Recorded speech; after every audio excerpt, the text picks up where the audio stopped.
BTech में और computer science में स्टूडेंट्स को मत लो भाई, मत लो। पेरेंट्स को समझाओ, राइट, कि जो हमारा आईटी सेक्टर है उसका अभी का जो है करंट स्ट्रक्चर, उसमें एक बड़ा चंक वेस्टर्न क्लाइंट्स को सर्व करता है और वेस्टर्न क्लाइंट्स का पर्स खाली हो गया है। तुमको पेमेंट करने वाले का पर्स खाली हो चुका है। इसमें मोदी जी कुछ नहीं कर सकते, ट्रंप कुछ नहीं कर सकता, बाइडेन भी कुछ नहीं कर सकते, कमला हैरिस भी कुछ नहीं कर सकती, नेक्स्ट 3-4 प्रेसिडेंट भी कुछ नहीं कर पाएंगे।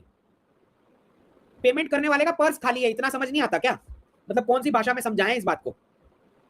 जिससे तुम पेमेंट एक्सपेक्ट कर रहे हो उसका पर्स खाली है।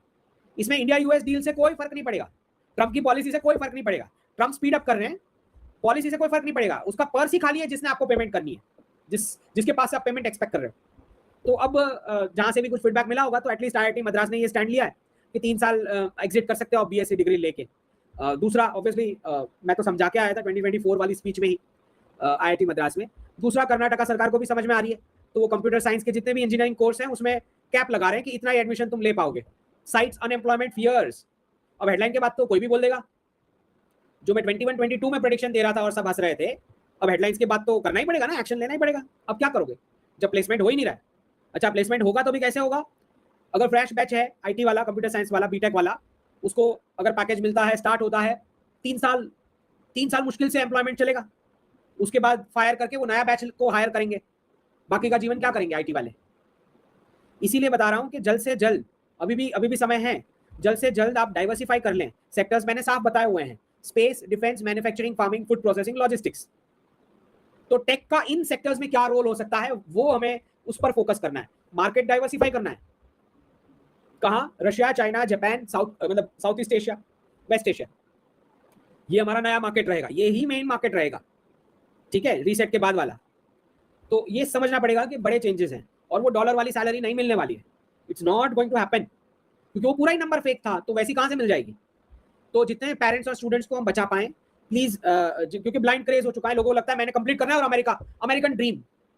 अरे भाई, वहां मार रहे हैं तुमको, पॉइंट ब्लैंक शूट कर रहे हैं तुमको। कौन सा अमेरिकन ड्रीम भाई? कौन सा पिज्जा डिलीवरी करने का? कौन सा? तो ये समझ नहीं आ रहा है। बस ऐसे ही जमीन बेच के, पंजाब में मैं देखता हूँ जमीन बेच के वो वहां जा रहा, मतलब क्या चल रहा है? तो बहुत जल्द एक्सेस सप्लाई होने वाला है और डिमांड लीस्ट हो जाएगी। और जो मैं बार बार बता चुका हूँ कि आईटीआई जो है वो आईआईटी को रिप्लेस कर लेगा। आईटीआई जो स्किलिंग दे रहा है, स्किल्स की ट्रेनिंग करवा रहा है, नॉन टेक रोल्स में सबसे ज्यादा पेमेंट होने वाली है।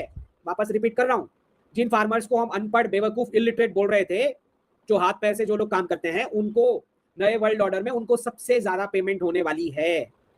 और जो ये सोच के बैठा है कि मैं सीधा एसी ऑफिस में डेस्क पे बैठूंगा और मेरे को पैकेज मिल जाएगा, वो खत्म है। It is over. साफ बता रहा हूं मैं, बिल्कुल।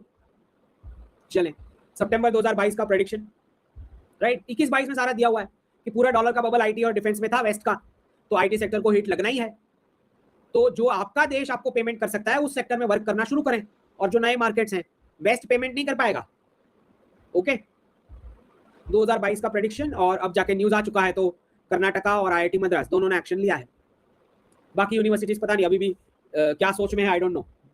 H1B वीजा पूरे बैन करने का रिपब्लिकन का प्रपोजल आ चुका है, प्रपोजल स्टेज पे है अभी।